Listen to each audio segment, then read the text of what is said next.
Good day, everyone, and welcome to your virtual internship for your clinical chemistry. I will be your lecturer for this whole module. I am Joshua Glandalipe, and I am one of your CIs as well. For your clinical chemistry, let's start off with a brief overview of the clinical laboratory. So, the following are my main references for this entire lecture. I'll be taking data mainly from Henry's, but I can also take from Bishop's as well. For this, some of the graphs, you can see the references at the bottom of the slide. So for your laboratory examination, I'm sure you're all aware that it starts with the pre-analytical, the analytical, and then the post-analytical phase. So let's start with the pre-analytical phase. The pre-analytical phase is where most of the errors actually occur because this is where you take a note of your specimen collection, patient preparation, as well as additional instructions for, let's say, your analysis and the like, the how the specimen was submitted along with how it was transported, the preparation of reagents, as well as the competence review of the personnel being told to carry out the task. So one important thing to take note of during the pre-analytical phase is your order of draw. The order of draw is done mainly to avoid the carryover of anticoagulants from tube to tube. One example here is with your EDTA tube. EDTA contains your potassium salts. Imagine transferring some of that potassium salts into your red top tube and then having it analyzed for electrolytes. The amount of potassium that you get would be highly incompatible with life. So in order to avoid this, there's actually a mnemonic online, or the most commonly used one is your YCRHEF, which stands for the figure that you see on box 3-2. You start off with your blood culture tubes, which is colored yellow, and it contains your sodium polyanethyl sulfonate. The C, which contains citrate, is light blue in color, which is done mainly for coagulation studies. Next, you have your serum tubes, followed by your heparin tubes, which are green top, your EDTA tubes, which are lavender or purple, and then your glycolytic tubes, which are gray, which contain your sodium chloride. There's also another mnemonic that you can see at the bottom. It's your stop light red, stay put, green light go. Whichever one works, but I suggest you use the one that's easier to remember. So on this slide, you have a summary of the different anticoagulated tubes, as well as the color of their tops and their mechanism of action. For example, you have your red top tubes, which could either be glass or plastic. For your glass, they do not contain any additives, but sometimes your plastic red top tubes will contain clot activators. Both will still be used though for serum as well as for chemistry studies. Then, for example, you have your black top tubes, which contain sodium citrate, which are going to be used in your sedimentation rates mainly for your ESR, and the mechanism of action of your sodium citrate is still going to be binding calcium. Then you have your yellow, for example, your sodium polyanethyl sulfonate containing tubes, generally used for mycobacterial studies. And kindly just review the remaining tubes as well. The next phase in your laboratory examination covers your analytical phase. In this phase, this is where we mainly run the tests as well as generate the results for those tests. So let's go on a brief tangent and discuss the different principles of the instruments that you will commonly see and use in the laboratory. First up is your spectrophotometer. It measures the amount of light absorbed by the solution after your treatments.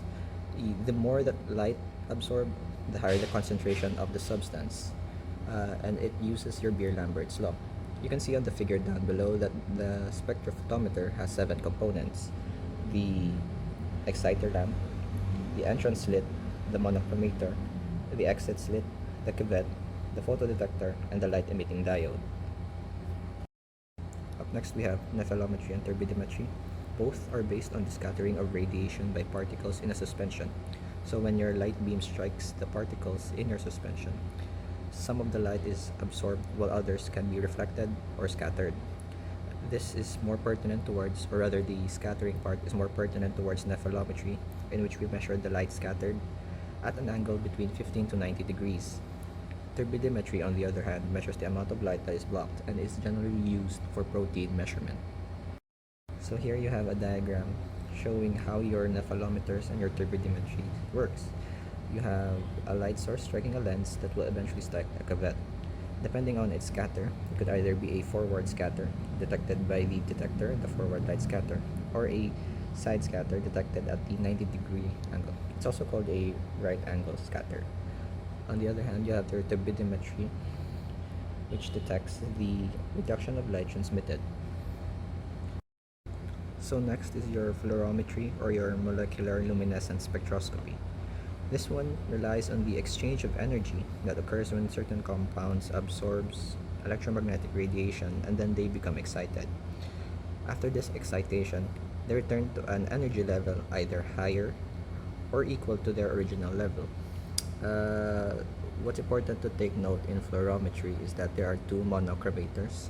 You have your primary, or the excitation, and then the secondary, which is emission. Again, take note of the two monochromators. So again, you have here a diagram of your fluorometer.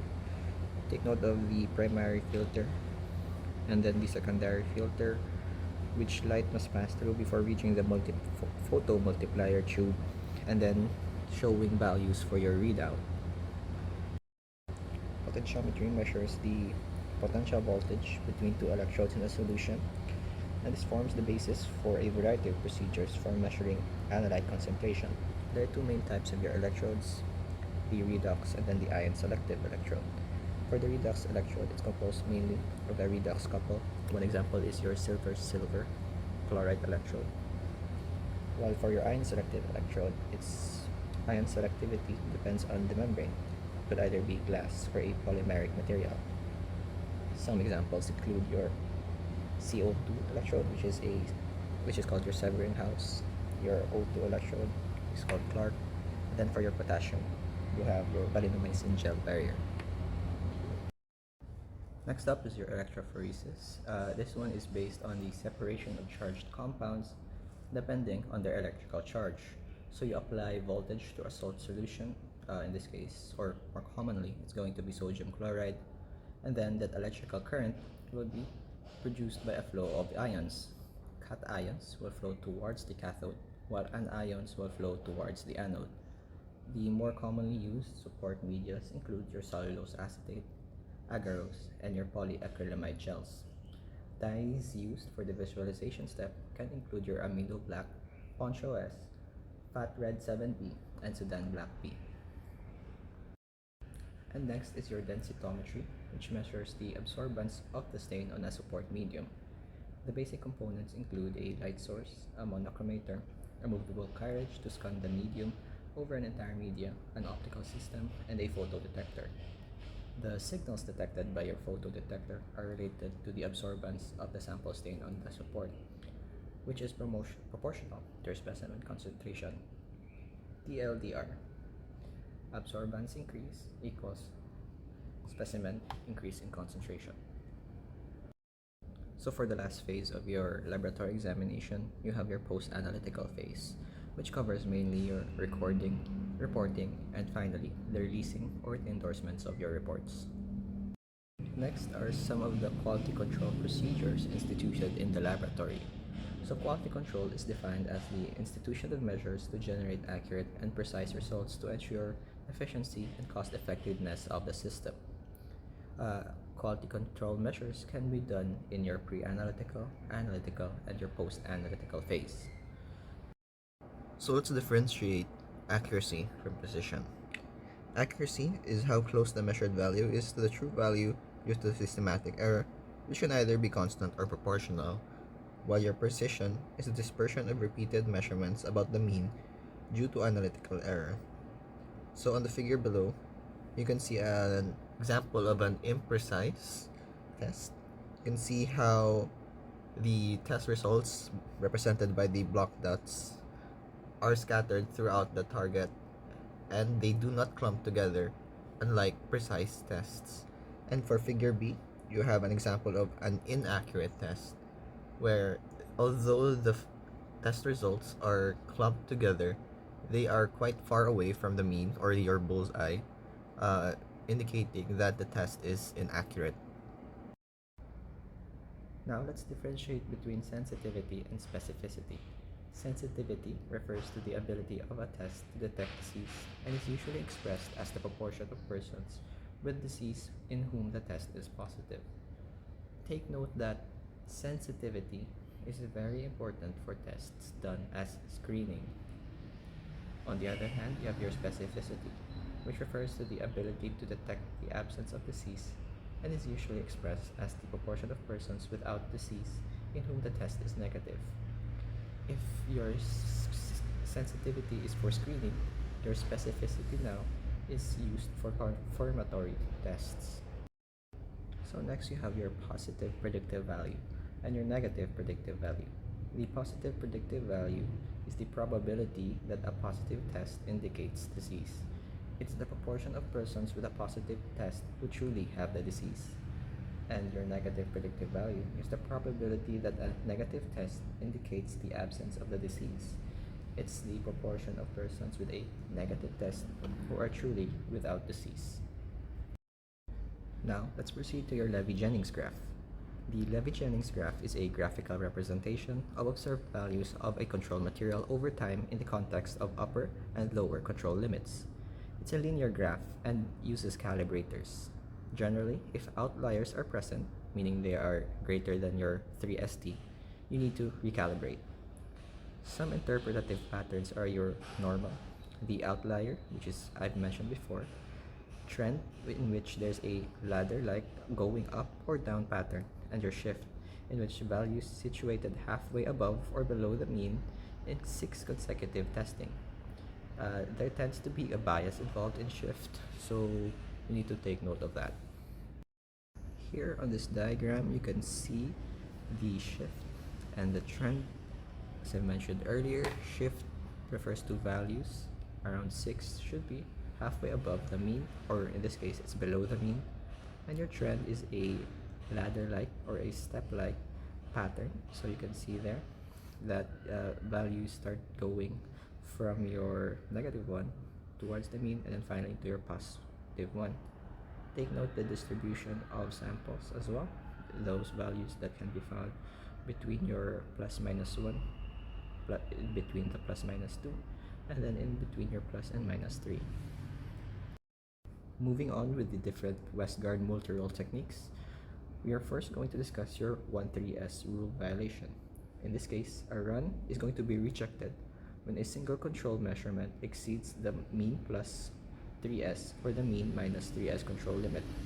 So look at the diagram to the right. You can see that the value is already way more than your -3S. This is what we know as an outlier. Next is your 1-2S rule.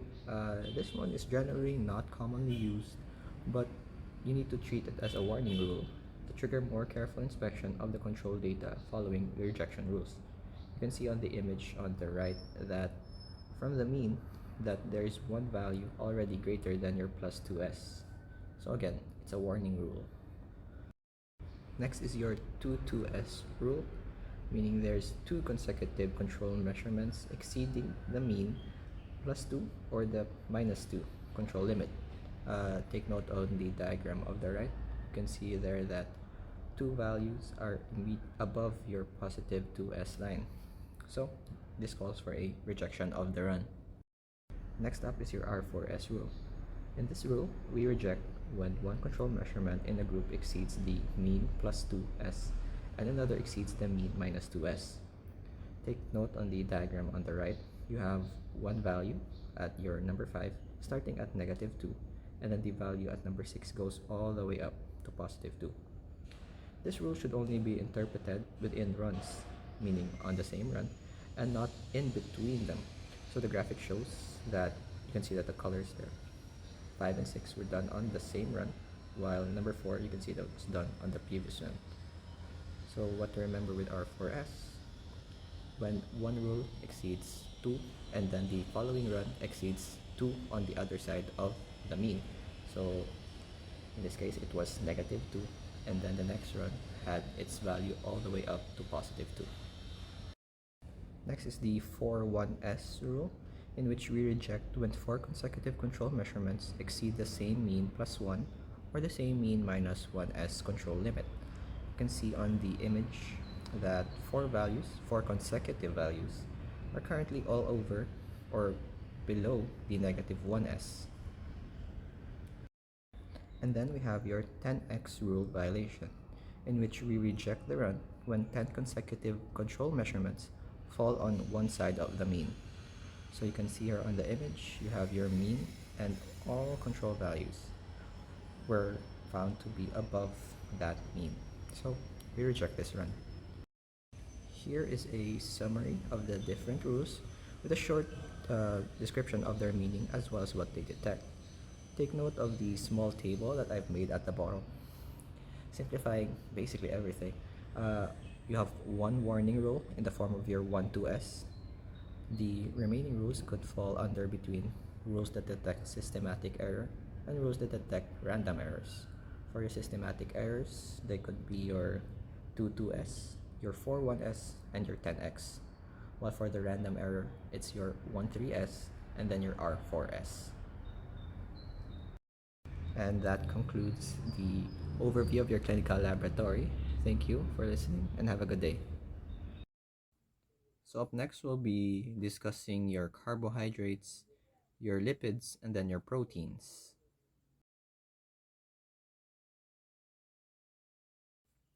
Let's start off with some terms I'm sure you're all familiar with, but we'll review them anyways. Glucose is a simple sugar or a monosaccharide derived from the breakdown of your dietary carbohydrates. Most of those monosaccharides are absorbed in the small intestine. The liver converts non-glucose monosaccharides, this includes your galactose and fructose, into glucose. Insulin, secreted by the beta cells of your pancreas, after a meal responds to high glucose levels. This promotes glucose entry into your cells. And another hormone, glucagon, this time secreted by the alpha cells, is a major hormone that opposes the action of your insulin, increasing blood glucose by stimulating the breakdown of glycogen by the liver. Glycolysis is the breakdown of glucose, while glycogenolysis is the breakdown of glycogen, converting it into glucose when in the fasting state. One hormone that helps out with this is your glucagon. Hyperglycemia is high blood sugar, and hypoglycemia is low blood sugar. So one type of your blood specimens that can be used is your capillary blood. It is convenient and easily collected, mainly through pinpricks, in which limited amount of volumes can be obtained. It's usually used for the monitoring of patients with diabetes, and it's easy to collect from your infants. Capillary blood has been thought to be more of an arterial blood rather than venous blood, and in the fasting state, arterial blood glucose concentration is around 5 milligrams per dl higher than in your venous blood. Venous blood specimens could either be whole blood, plasma, or serum. This one is conducted by venipuncture and can be in the form of whole blood or serum from a fasting patient, generally collected and stored in a gray top tube. So, if you can recall, gray top tubes contain sodium fluoride, which inhibits glucose metabolisms in the cell.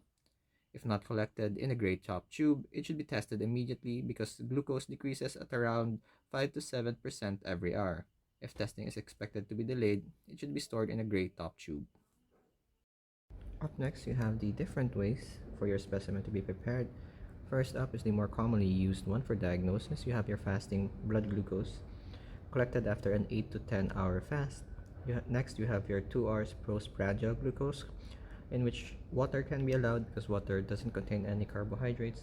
And lastly, the one most commonly used for monitoring is your random blood glucose, in which there's no preparation necessary for the patient. So for the first method of glucose measurement, we're going to be using glucose oxidase. It's specific for your beta D glucose, and in some machines, they measure hydrogen peroxide amounts via electrodes. In others, some need oxidase to convert a chromogen to produce a colored product. It's generally going to be colored red. If the patient is taking ascorbic acid, this may lead to a falsely low result. The other form of glucose measurement is the one that involves the enzyme hexokinase. Hexokinase converts your ATP towards ADP with the action of, hexokinase. From this reaction, you can acquire glucose 6-phosphate, or your G6P.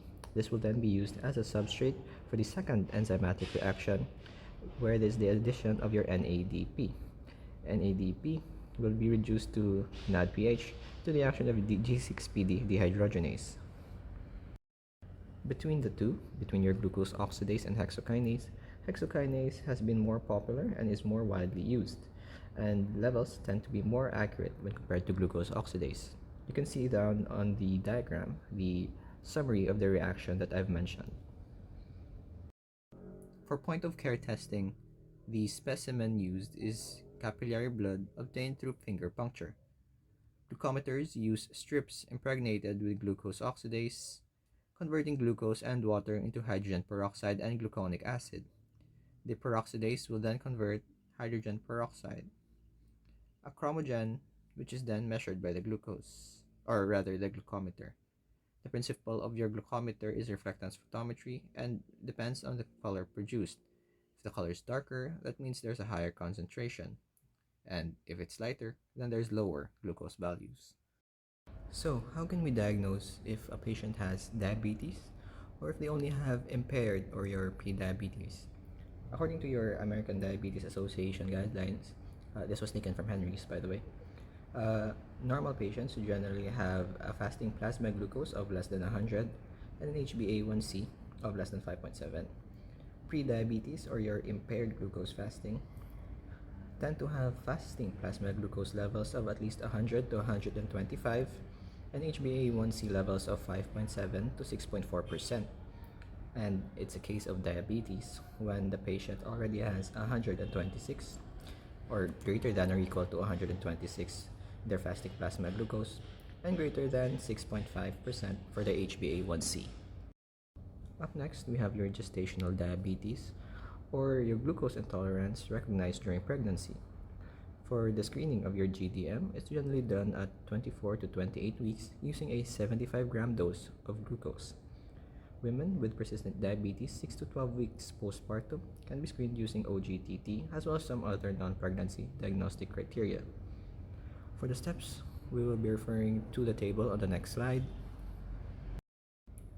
So there are two ways to diagnose your GDM. You could either do the one-step method or the two-step methods. The one-step method, in which you give a 75-gram dose of OGTT and then you take measurements at fasting 1 hour and after 2 hours. The diagnosis is made when any of the following plasma glucose values are exceeded. So after fasting, if the patient's glucose is greater than or equal to 92, an hour later, if their blood glucose is greater than or equal to 180, or 2 hours after their OGTT, their blood glucose is greater than or equal to 153 milligrams per dl. On the other hand, you have the two-step method, in which you give 50 grams, and then if any of the following values are reached for your fasting, we're going to be mainly referring to the NDDG or your National Diabetes Data Group. So if in the fasting their values are greater than or equal to 105, at 1 hour values greater than or equal to 190, so on and so forth, you can diagnose that patient with having GDM. So for those with GDM, they need to be continually screened every 3 years, and women with GDM history should receive lifestyle interventions or pharmacological interventions. Other ways to measure your glucose control is done through, first, your ketone bodies, second is your microalbumin, and lastly is your HbA1c. So here is a list in ascending order of the 3 ketone bodies used. You have your acetone, your acetoacetate, and your 3-beta hydroxybutyric acid, making up most of these ketone bodies. For some specific terms, you have ketonemia, in which case you're accumulating ketones in the blood, ketonuria, so it's in the urine this time, and the more common method of testing or screening for your ketones is using sodium nitroprusside in your urine reagent strip, or you can use your acetase tablets. Most commonly measured in the urine, sodium nitroprusside reacts with alkaline pH to produce a purple color. The second is your microalbumin. So microalbuminuria is a powerful predictor for the future of development of your diabetic nephropathy. Using random spot collection for the measurement of a microalbumin or creatinine ratio is the preferred method. Microalbuminuria is confirmed when two specimens collected within a 6-month period is elevated. And last on the list is your HbA1c. This is formed when glucose binds to an amino group that is part of your HbA protein. Their action generally occurs at the end terminal of your valine of your hemoglobin beta chains. So according to your American Diabetic Association or the ADA, diabetes treatment levels should be at least less than 7%, while according to your American College of Endocrinology, it should be less than 6.5%. Your HbA1c is a glycated protein. It's usually non-enzymatic and it occurs for the lifespan of your RBCs, which is, as you can recall, it's around 120 days or 3 months. As such, your HbA1c is reflective of the glucose levels for the past 2 to 4 months, or an average of 3 months. In addition to monitoring your glucose, HbA1c can also be used to diagnose. As I've mentioned earlier, for the diagnosis of DM, it needs to be greater than or equal to 6.5%. And as I've mentioned in the slide prior, good glucose control is measured about at less than 7% or at less than 6.5%. Generally, when you measuring for HbA1c, we're going to be using EDTA or your purple top or lavender tops, and is measured through your HPLC or your high performance liquid chromatography. So after your carbohydrates, we're now going to be discussing lipids. So a brief definition on what lipids are. Lipids are soluble in nonpolar organic solvents such as your alcohol, but tend to be relatively insoluble in polar solvents such as water. Cholesterol and your triglycerides travel in plasma as part of water-soluble complexes called lipoproteins. These particles contain cholesterol in two forms. One, your free cholesterol, which is a polar non-esterified alcohol, making up around 30%, and your cholesterol ester, which is a hydrophobic form, wherein cholesterol is linked to a fatty acid, and this makes up the remaining 70%. The lipoprotein is arranged as to that of a micelle. Lipids are able to act as hormones or hormone receptors. They can be energy storage as well as metabolic fuels. They provide structural and functional components in your cell membranes. And additionally, they may act as insulation in order to allow for the conduction of nerve impulses or heat loss. So up next, we have a very toxic table containing the different particles with their electrophoretic mobility, the major apolipoproteins, as well as their density. So what to take note? So first, let's look at their electrophoretic mobility, with the chylomicrons being closest towards the origin, followed by your LDL at the beta position. And then you have your IDL, your VLDL, and then your lipoprotein A at the pre-beta, and then HDL, and at your alpha or your A. For the density, it's your chylomicrons that are going to be the least dense, and then your high density lipoprotein, which is going to be the densest. Now for the major apolipoproteins, take note of your ApoB48, which is found only on your chylomicrons.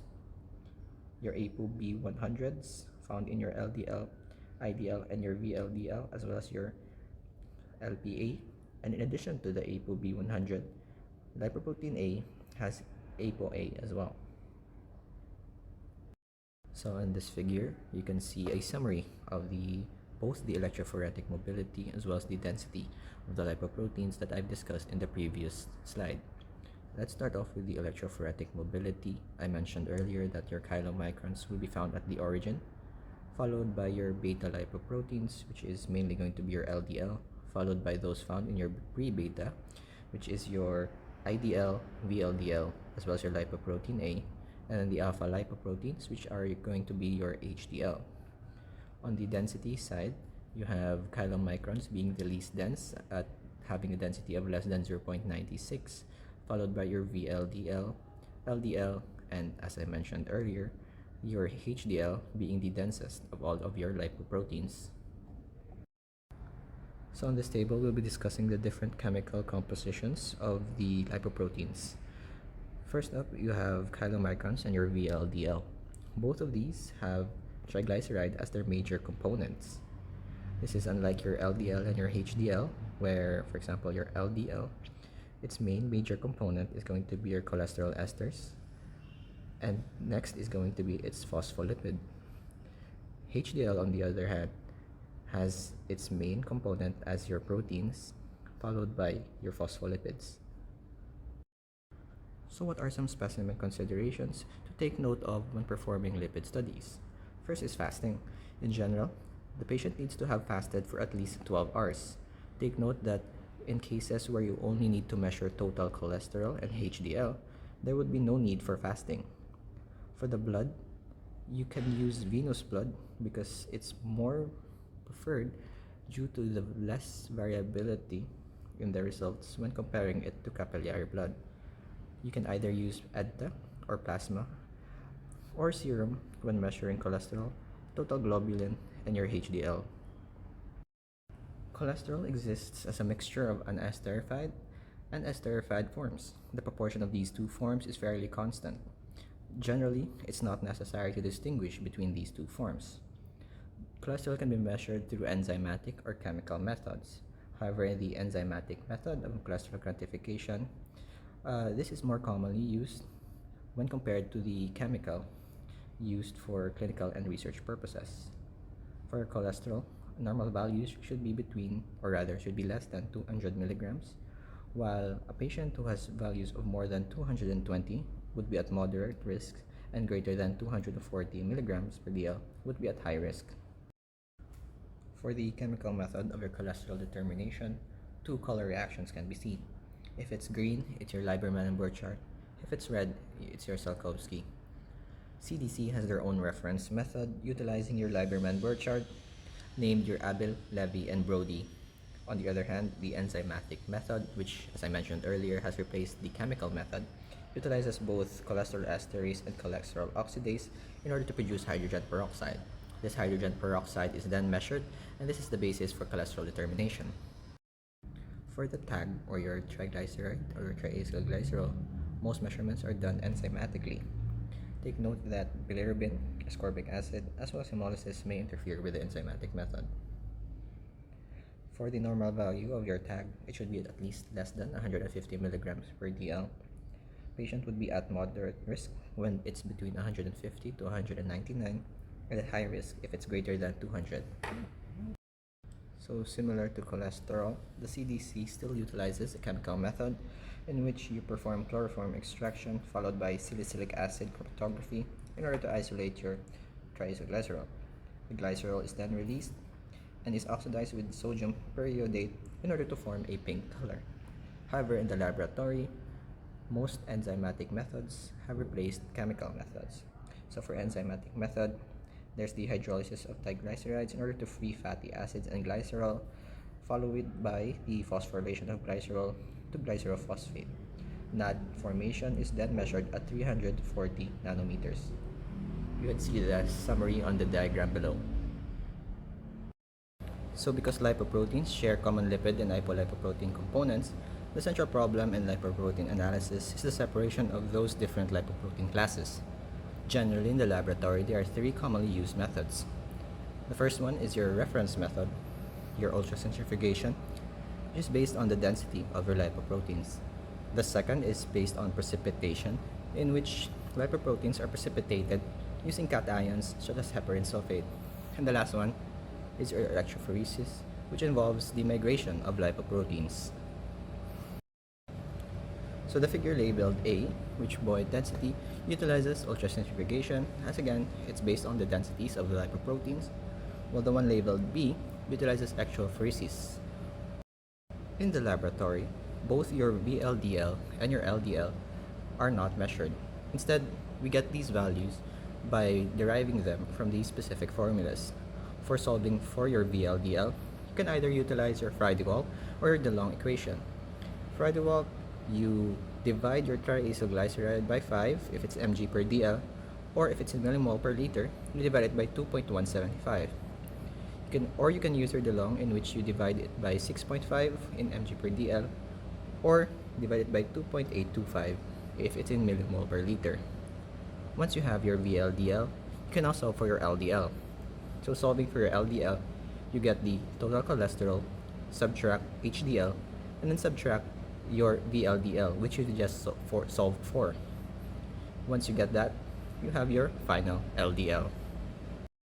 So here are the reference values for some of your lipoproteins. For HDL, having greater than 60 mg per dl means that you are protected from CHD, while having less than 35 may mean that you have high risk for it.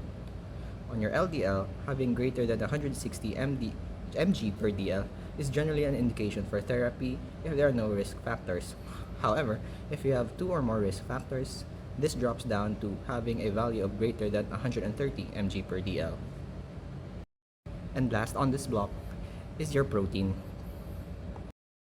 So a brief recap on what proteins are. Proteins are amphoteric. This means that they bear both a positive and a negative charge. They can both be a weak acid or a weak base. Their solubility is due to their high dielectric property, and almost all of your proteins are synthesized in the liver, with the exception of your immunoglobulins. Proteins are very good antigens due to their molecular mass, tyrosine content, and their specificity. First up is your prealbumin. It's prealbumin because it migrates before your albumin. It has a half-life of 2 days, and it serves as a transport protein for T4 and retinol. Prealbumin is generally used to detect malnutrition as well as the individual's response to dietary supplementation. It's used as a landmark in order to confirm that the specimen is truly a CSF. In cases of alcoholism, chronic renal failure, as well as steroid treatment, prealbumin may be increased. Prealbumin is decreased in cases of poor nutrition. Albumin is the protein present in the highest concentration. Synthesized in the liver, albumin is a general transport protein that maintains oncotic pressure. Similar to your prealbumin, it's also an indicator of nutritional status, and it serves as a circulating reservoir for your amino acids.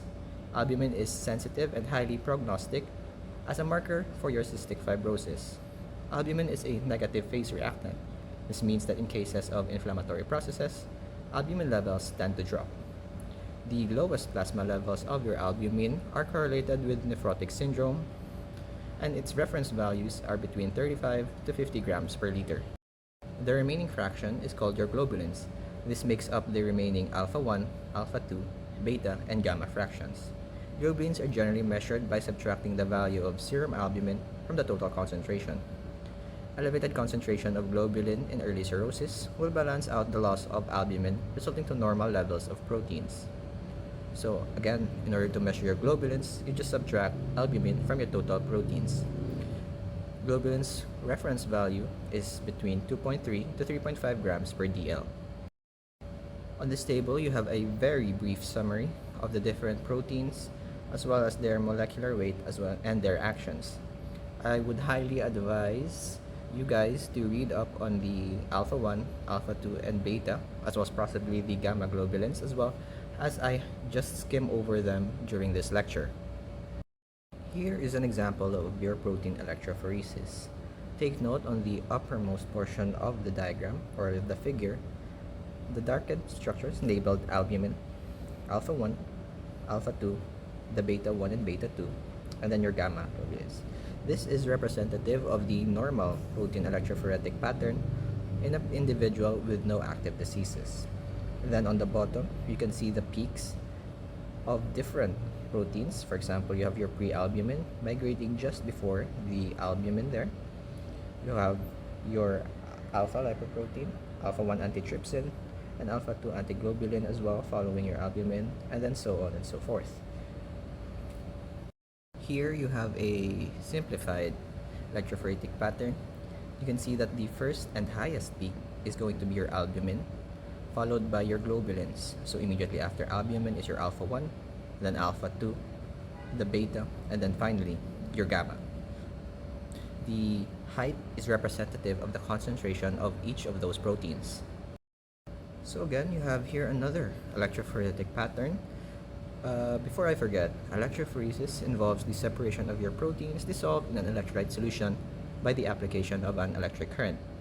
As I mentioned in the overview of the different principles of instrumentations, the most commonly used media or supporting media is your cellulose acetate or your agarose agar. So you can see here on the figure on the left, you have your individual proteins separated between the anode, or the positively charged, and your cathode, which is negatively charged. This utilized agarose as its supporting media. The closest one to your anode is your albumin, which is again supposed to be the highest concentration, as it is the darkest here as well, followed by your different alphas, alpha 2, your betas, and finally your immunoglobulins. So immediately after albumin, you have there the darkened band is your alpha 1 antitrypsin, followed by your alpha 2 macroglobulin, your haptoglobin, then so on and so forth. So now, let's take a look at some abnormal electrophoretic patterns. Here, I've included a reference. You have your normal electrophoretic pattern on the left, and then one which indicates acute inflammation. Generally, in acute inflammation, you would see spikes in the alpha 1 as well as your alpha 2 proteins. This is because majority of your acute phase reactants, as I've discussed earlier, are found within this protein layer. So here are two other protein electrophoresis patterns. The image on the left shows you an alpha 1 antitryptase deficiency, which exhibits your alpha 1 flattening, while the one on the right, your liver cirrhosis, shows you your beta gamma bridging, where there is an increase in your gamma globulins. For your multiple myeloma, you have what is known as a gamma spike, where you can see the sudden increase in your gamma globulins. And in your nephrotic syndrome, you have your alpha 2 band spike. When measuring your total proteins, there are two generally used techniques, your gel-Dahl technique and your burette method. For your gel-Dahl, this is the gold standard for your protein measurement. It utilizes acid digestion in order to release ammonium ions from nitrogen-containing compounds. This ammonium can then be quantified by conversion to ammonia gas and then titrated in order to form a colored complex. For your burette method, this is a colorimetric technique highly specific for proteins and peptides, in which copper salts in an alkaline solution form a purple complex containing two or more peptide bonds. In order to easily remember, burette, violet. And that concludes the lecture on your carbohydrates, lipids, and your proteins. Thank you, and have a good day.